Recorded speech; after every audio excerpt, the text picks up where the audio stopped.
Small and medium enterprises, or as we know them, SMEs, are engines of growth and development. 98% of the companies in Kenya are all SMEs.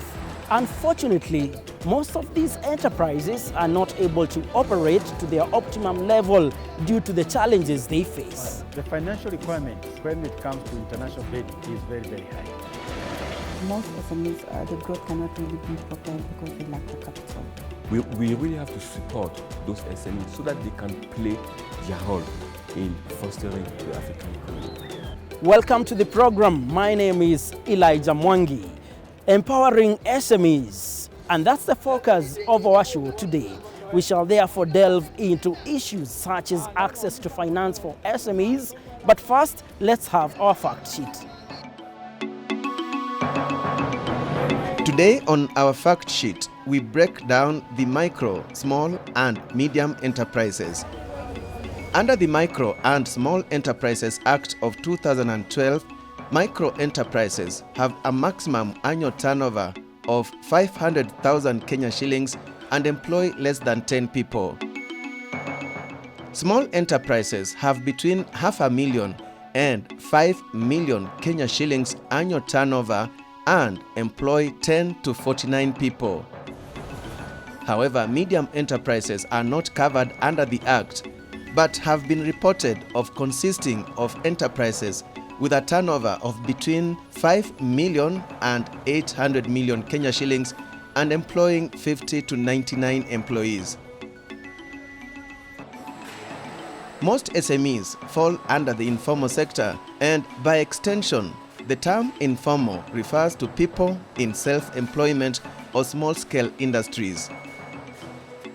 98% of the companies in Kenya are all SMEs, employing maybe 30% of the populace in Kenya.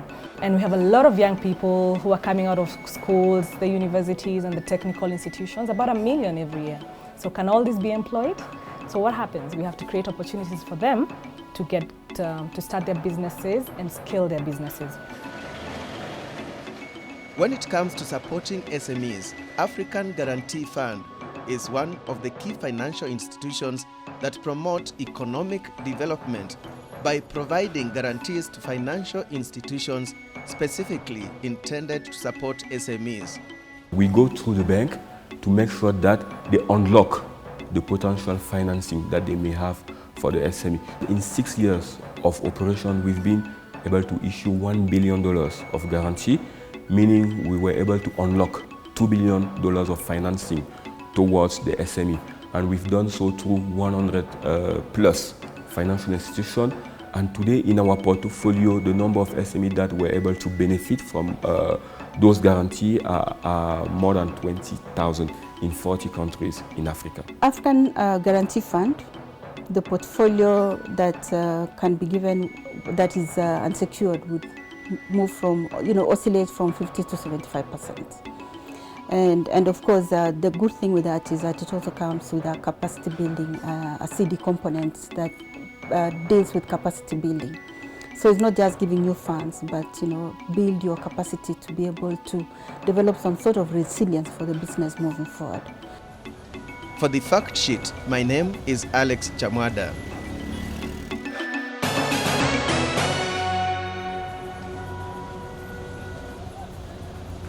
While Kenya's small and medium enterprises, SMEs, continue to create numerous jobs and boost the country's GDP, they face myriad of challenges that always hamper their growth, whether in manufacturing, distribution, agribusiness, or even in the energy sector. SMEs seems to be struggling with access to finance and credit, which makes them less competitive. Let's start by looking at the trend in the energy sector, a vital component in powering the Big Four agenda. Engineer Stephen Kigera is in the energy sector. He's the CEO of Empower Installation Contractors, which specializes in electrical power stations, distribution and transmission line construction. He's also the chairman of the Energy Sector Contractors Association. We meet him in Syokimau, supervising one of his projects. We started in Mombasa as a subcontractor. It was in distribution lines, Mombasa and also in central Kenya. We managed to install about 150 kilometers of line. That was our major first job. Of course, after that we did a small job, because it's our major one, but we installed power to a church in, that's Mavuno in Mombasa Road. So it was one of the milestones because those are our first jobs with our first employees. Then we started now growing step by step as we get along as a subcontractor and also as the main contractor. Empower Installation Contractors was one of the local companies that won one of the contracts worth 309 million for the upgrading of substations across the country back in 2015. I'm therefore keen to know how Engineer Kigera and the team managed the project considering they fall under medium enterprises category. Due to the demand of finances, we really have to partner with the financial institutions. They come from the onset of the bidding, the bid boards. If you win, then of course you get into the other level of the performance. Because of the capital investment involved, we partnered for this particular project with the Credit Bank. That was in the year 2015. This project is worth about 350 million. So we had to get a performance board, which is normally 10% of that. So that's why we have to partner with other banks. Apart from the performance board, sometimes we want the working capital, time on and off, which we always go back to the bank, give us an overdraft to do the working. Then thereafter, you proceed with the job. Yes, a partnership with a financial institution is definitely key for such a mega project, but as Engineer Kigera admits, it's never all rosy. The major challenge here is cash flow. Cash flow means money in at any given time, and of course money back. But because of the slow process of projects, sometimes what you expect is not what you get, which means if you expect to do it in 1 year, you don't do it in 1 year, you do it in 2 years, 3 years, becomes a block to your operations.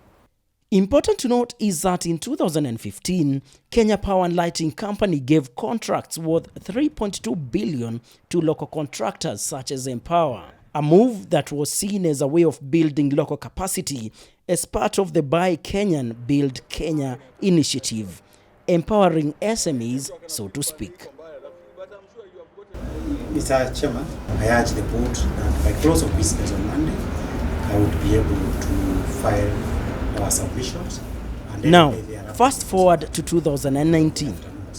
Kenya Power is on the spot after local contractors accused it of awarding a multi-billion tender to foreign firms at their expense. Several contractors under the Energy Sector Contractors Association are seeking to stop the award of a 6 billion Kenya shillings tender to construct power substation and transmission lines. The only way is to empower and bring the works closer to the people. For the last 10, 15 years, we have developed the capacity, which is there already. All what we need is to be given an opportunity to execute the works. And the only way is to be able to zero in what is for Kenya, to be local, and what is for foreign. With that capacity, we'll be able to move forward. There is what we call domestic preference, which is applied in all other countries, whereby now you zero in onto your economy. But currently, everything is international. From the start, the financial requirements when it comes to international bidding is very, very high. And being a small country, then most of the time we will not be able to meet those financial conditions. Given that the external firms internationally have got lower interest rates in terms of loans, some of them 2%, up to a maximum maybe 6%. Here in Kenya, we are developing, our interests are 18%. So even if you access the funds, you cannot compete with the same international. Well, there are those that would argue that when local companies are given some of these jobs, they don't deliver. How would you respond to that? That's just a narrative because, again, when the tenders are made so huge, then the capacity to do the execution is lower because of our economy. And that's why we are pushing for unbundling the projects so that instead of having one project in the whole country, you put it into lots, whereby many people come in, the risks are lower, and you are able to execute the projects, and we always succeed in that execution. There are many international firms who have come in, and they still fail because of that problem. But if it is well managed, it can be done. From the opportunities of SMEs in Kenya to other issues that are critical when it comes to performance of local contractors. This time, we move from Syokimau to Murang'a County, where we find Catherine Kadhurima in the field. Mzee, habari yako? Mzuri. Habari ya huku? Jambo kabisa. She's the founder of Gateway Clean Energy, which majors on power lines and survey work. And how did she manage to penetrate the highly competitive industry? The epitome of this whole success story is when I won as the only woman a tender that was given on by African Development Bank, Kenya Power and Lighting and Ministry of Energy, which was worth 1.3 billion Kenyan shillings. So for me, that was a real success story, this project. I was a little bit disappointed when I started off because I approached a bank despite the fact that I have this LPO that I have won, I have the expertise that I have, but they will still not finance me. So what I've realized about financing is that it's not so much about you not being able to. It's about the financial institutions understanding the product. But then, even when they understand the product, there is another issue: collateral. A headache to most SMEs. How about women who don't have collaterals? Does that mean we don't get business? We are not able to run businesses? So I would want that to sort of like be looked into in terms of being considered from experience and what I can bring on the table. So, how can financial institutions address this, aware of the patriarchal society that SMEs find themselves in? So what we do as Credit Bank is to work with several partners, local and international. Some are risk participation partnerships to be able to come in and ameliorate on the risk profile. And also, in a way, really being able to de-risk the SME. And the way we do it as well is we look at the various players, in that business or the trade finance, the trade transaction. And we have a way of then assessing who is the counterparty here. Well, those selected stories from some SMEs leads us to the next segment as we seek possible solutions to some of the challenges that SMEs are facing. Top among them, access to finance. Stay tuned.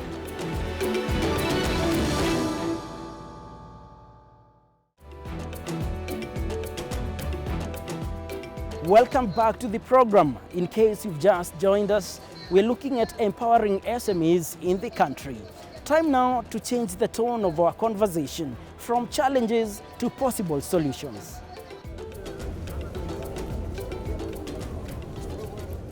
Most of the small and medium enterprises find themselves in a difficult situation since they constitute the missing middle, meaning they are considered too big for microfinance institutions or too small or risky for traditional finance providers such as commercial banks. The question of access to finance leads us to financial institutions that deal with SMEs. Betty Korir is the CEO of Credit Bank, a bank keen on SME banking. Interacting with SMEs, we have realized that there is a huge SME financing gap. What is the role that financial institution can play in bridging this gap? So in bridging the gap, the role that we can play as banks or other financial institutions is really to come and be able to look at the SMEs as they sit today and be able to transition them. Of course, it's been said that most SMEs would die ordinarily within the first few years, less than 5 years, more or less, you know. So to ensure that this business is sustainable and it's viable moving forward, it's really to sit with the SME client and be able to walk them through even the financial numbers and the business sector as it pans across, because you'll then find that some business may have certain interdependencies, you know, interdependencies in the sense that one business may be dependent on the other one. So the question that you ask yourself is, for instance, assuming it's a manufacturing entity, what is the consistency in terms of, you know, supply of the material? What are the volume vis-a-vis the output? And then what level of output do you require to be able to generate certain revenues that are sustainable? What would be your advice to that SME that is struggling with, you know, finances? Assuming they've gone to several banks and they've been turned down, it's really to go back to the drawing board and figure out there must be certain aspects that is not right. So what we do for us is to find out what is not right and we try and correct it and move forward. So first of all, you know, is the business viable? Is it sustainable? Because if the profits that you're going to make from your operations are going to be sustainable, then we should be able to lend you monies. From financial institutions to the role that the government can play in supporting SMEs. Now, the Micro and Small Enterprise Authority is a state corporation with the principal mandate of supporting micro and small enterprises. Right now we're in the process of operationalizing the SME fund. In the past, the fund was not operational, and right now the rules have been done. They are in the process of the public participation.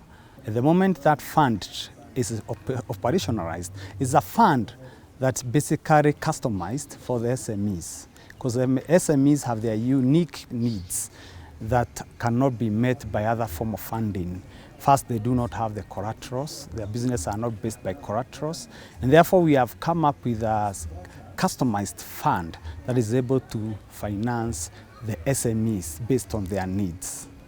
And just in case you doubted the potential of micro, small and medium enterprises in the country, we are saying this is a sector that provides 81.1% of employment in Kenya. That's translated to around 16.9 million Kenyans benefiting directly from the SMEs. So it's a huge chunk that provides a lot of employment in Kenya. And also need to add that at the moment, there are 500,000 entrants into the job market every year. The formal market, the formal employment can only absorb 10% of those. So what will happen to the remaining? The remaining that are not absorbed by the formal market will obviously go to the informal sector. And therefore, the informal sector is going to grow and is going to be very big. So, what is the future of SMEs in the country? The future of micro and small enterprises is very bright. One, we are getting very energized young people entering into business. We are rolling out programs for capacity buildings.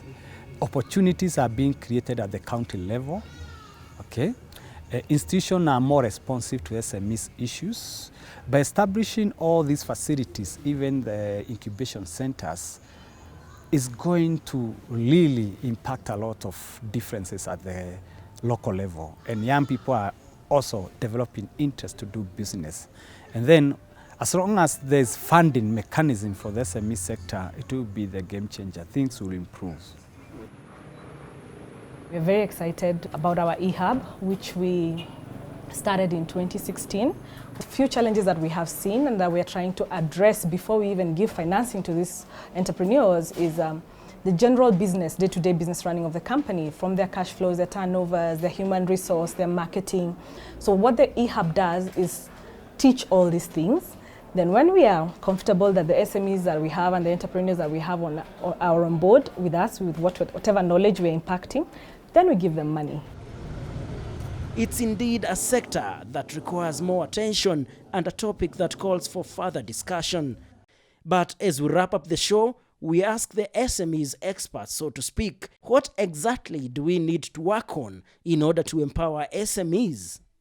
We need to definitely to improve the quality of infrastructure, because that is add-on on the cost of the SMEs. If to go from point A to point B, they have to spend so much in transportation, in storage. Definitely they cannot compete with SME in Asia and Europe. Access to energy. Energy is still very expensive in Africa. The legal environment. We need to make sure that we streamline all the processes, the procedure for SME when it comes to all the legal environment. And finally, access to finance. Finance is still very expensive in Africa.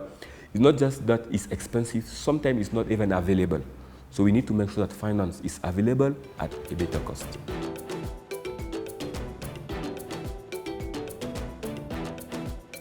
Well, very critical issues there that have to be fixed in the spirit of empowering SMEs. And that marks the end of our show. On behalf of the entire Chams Media team, thank you so much for watching. My name remains Elijah Mwangi, and see you again next time.